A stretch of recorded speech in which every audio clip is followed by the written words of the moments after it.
ഇങ്ങോട്ട് വാ.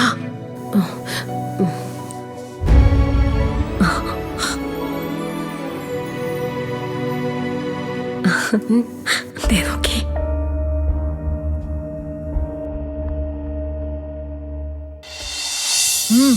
ഇപ്പൊ എങ്ങനെയാ മോളെ? നാവിന്റെ രുചിക്കുറവൊക്കെ മാറിയോ? മാറി മാറി.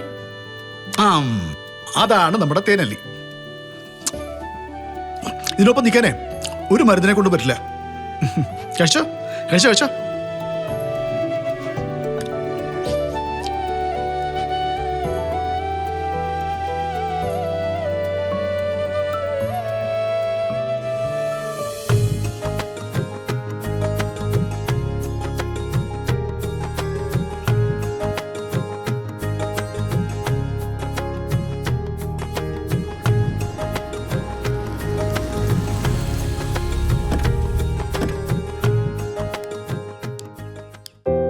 വാ.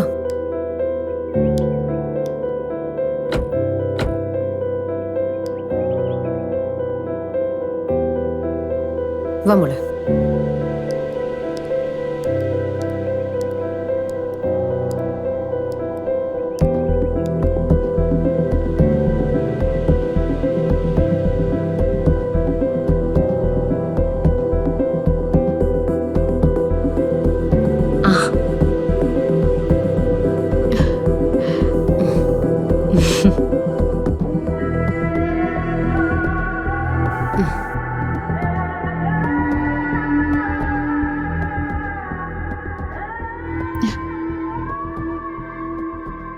നിർമ്മല ഉദയനും ഒക്കെ പറയുന്നത് സത്യം തന്നെയല്ലേ?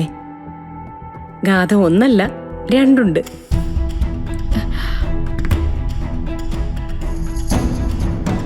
നിർമ്മല ഉദയനും പലതവണ പറഞ്ഞിട്ടും ഞാനത് വിശ്വസിച്ചിരുന്നില്ല. ഇപ്പോ അത് വിശ്വസിക്കാതെ തരവില്ലല്ലോ.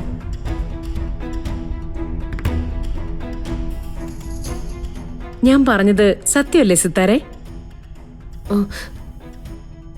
ഇപ്പൊ ഈ മുന്നിൽ നിൽക്കുന്ന ഗാഥയും ഇടയ്ക്ക് ഞാൻ കാണാറുള്ള ഗാഥയും ഒരാള് തന്നെയാണെന്ന് ആർക്കെങ്കിലും പറയാൻ പറ്റുമോ? ഇപ്പൊ നോക്ക്, എന്തൊരു അടക്കവും ഒതുക്കുവാ, എന്തൊരു പാവോ. ഇതേ ആള് തന്നെയല്ലേ കുറെ കഴിയുമ്പോ വയലന്റ് ആവുന്നത്, എല്ലാരും പേടിപ്പിക്കുന്നത്, എല്ലാരും വെറുപ്പിക്കുന്നത്. അയ്യോ മാഡം, അതാണോ ഉദ്ദേശിച്ചേ? ഞങ്ങള് വെറുതെ പേടിച്ചുപോയി. ഹാ, എന്തിനാ പേടിക്കുന്നത്? എനിക്കെന്തായാലും നിർമ്മലയുടെ ഉദയന്റെയും പോലെ ഭ്രാന്തൊന്നുമില്ല. രണ്ടുപേരുണ്ടെന്നും പറഞ്ഞ് അവരെ പോലെ പിടിക്കാൻ നടക്കാൻ. അമ്മ ഒരു കാര്യം ചോദിക്കട്ടെ, എത്ര നേരത്തേക്കാ ഈ വരവ്? പിണങ്ങി ഇറങ്ങുമോ ഇപ്പൊ തന്നെ?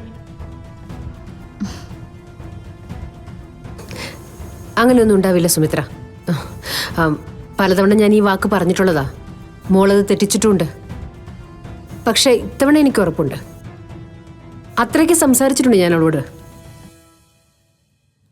ഗാഥ മാഡം ഒരിക്കലും പിണങ്ങില്ല.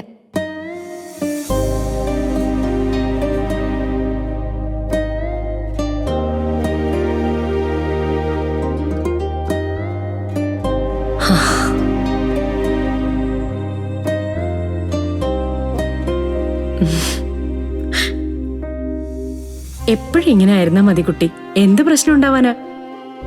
ഒരു പിണക്കക്കുട്ടി ആകുമ്പോഴാ നവീന് ദേഷ്യവും സങ്കടവും ഒക്കെ വരുന്നത്. അല്ലെങ്കിൽ അവൻ എപ്പോഴും നിന്നെ സ്നേഹിച്ചുകൊണ്ടിരിക്കില്ലേ? അവനകത്തുണ്ട്, ചെന്നേ.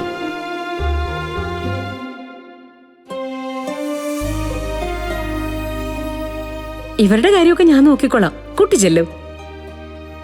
നോക്ക്, അവന്റെ മനസ്സിലല്ലേ സന്തോഷം ഉണ്ടാവേണ്ടത്. ചെല്ലുമോളെ. ചെല്ലുകുട്ടി.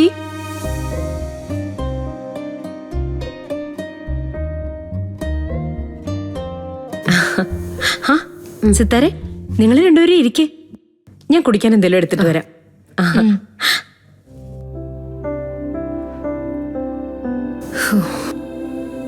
ഞാൻ പെട്ടെന്ന് പേടിച്ചു പോയി മാം. ആരോട് സംസാരിക്കുമ്പോഴും ഒരുപാട് ശ്രദ്ധിക്കണം സിനി. അവരെന്താ മനസ്സിൽ വെച്ച് പറയുന്നത് നമുക്കറിയില്ലല്ലോ.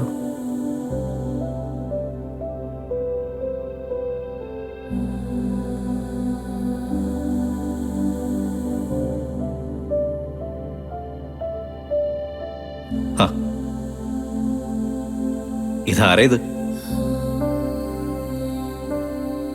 പുറപ്പെട്ടു പോയ ഒരാള് തിരിച്ചു വന്നാല് ഒന്ന് വിളിച്ചൂടെ?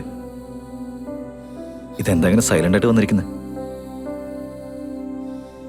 വരുന്നത് എപ്പോഴും ഇങ്ങനെയായിരിക്കും, പക്ഷെ പോകുമ്പോഴാണ് ഭദ്രകാളിയെ പോലെ ആവുന്നത്. ഇപ്പൊ എന്താ ഉദ്ദേശം? ഒന്നുമില്ല. ഞാൻ ചോദിച്ചത് എന്നോട് പിണങ്ങി പോകാൻ വല്ല ഉദ്ദേശം ഉണ്ടോന്നാ. ഏയ് ഇല്ല, ഞാൻ പിണങ്ങില്ല. പറഞ്ഞ ഞാനത് വിശ്വസിച്ചു പോവേ. വിശ്വസിച്ചോളൂ, പിണങ്ങില്ല.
സിത്താരെ, ഇനി വന്നേ.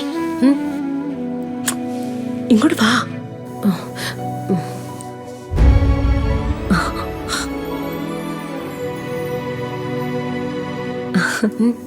ദേ നോക്കേ.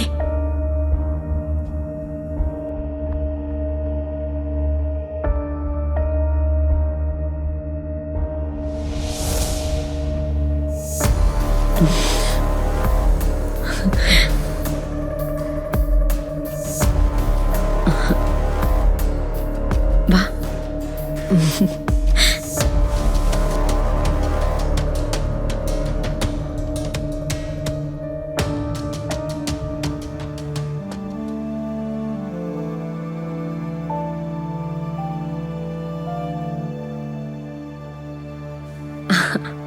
സിത്താരെ ഇരിക്കേ. ഉള്ളുകൊണ്ട് നല്ല സ്നേഹത്തിലാ രണ്ടുപേരും. പലപ്പോഴും അതെനിക്ക് ബോധ്യായതാണല്ലോ. പക്ഷെ പറഞ്ഞിട്ടെന്താ, ഇടയ്ക്ക് ഗാഥയുടെ ആ മാറ്റം ഉണ്ടല്ലോ, അവിടെയാ കുഴപ്പം വരുന്നത്. ആ ഒരു പ്രശ്നം കൂടി ഇല്ലായിരുന്നെങ്കിൽ നമ്മൾ കാണുന്നതിൽ ഏറ്റവും നല്ല ദമ്പതികള് ഇവരായിരുന്നു എന്ന് പറയാം. സിത്താരയ്ക്ക് എന്താ തോന്നുന്നേ? അതെ സുമിത്ര, എനിക്കും അങ്ങനെ തന്നെ തോന്നുന്നേ. ഇനി എന്തായാലും സുമിത്ര മാഡത്തിന്റെ നവീന്റെ ആഗ്രഹം പോലെ ഗാഥാ മാഡത്തിന് പെരുമാറാൻ പറ്റട്ടെ, അല്ലേ മാം? എല്ലാം ശരിയാവും, അല്ലാതെ എവിടെ പോവാനാ.